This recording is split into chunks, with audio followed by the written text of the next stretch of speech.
Welcome, dear students, teachers, and friends, to another moral story of the jackal and the drum.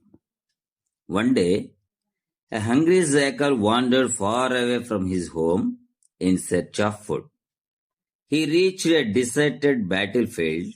Roaming about, he only found a drum there that the army had left behind. When the wind blew hard, the branches of a tree moved and hit the drum, making a loud noise. The jackal got scared listening to the noise and decided to run away from there. As he ran further away, he had second thoughts. He returned to explore the noise. He found the drum and realized that it was harmless. Under the drum, the jackal found some food. He was glad that he had returned after running away. The hungry jackal ate the food gladly.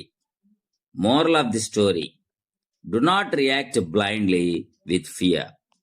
ఇప్పుడు ఈ కథను మనం తెలుగులో చెప్పుకుందాం. ఒకరోజు ఆకలితో ఉన్న ఒక నక్క ఆహారం కోసం తన ఇంటి నుండి బయలుదేరి చాలా దూరం వెళ్ళింది. అది చివరికి ఒక నిర్జనమైన యుద్ధ భూమికి చేరుకుంది. అక్కడ తిరుగుతూ సైన్యం వదిలిపెట్టిన ఒక డ్రమ్ చూసింది. గాలి బలంగా వీచినప్పుడు ఒక చెట్టు కొమ్మలు కదిలి ఆ డ్రమ్ను ఢీకొట్టి పెద్ద శబ్దాన్ని చేస్తున్నాయి. ఆ శబ్దం విని నక్క భయపడి అక్కడి నుండి పారిపోవాలని నిర్ణయించుకుంది. అలా పారిపోయి కొంత దూరం పరిగెత్తుతుండగా తనకి రెండవ ఆలోచన వచ్చింది. ఆ శబ్దాన్ని అన్వేషించాలనుకుంది.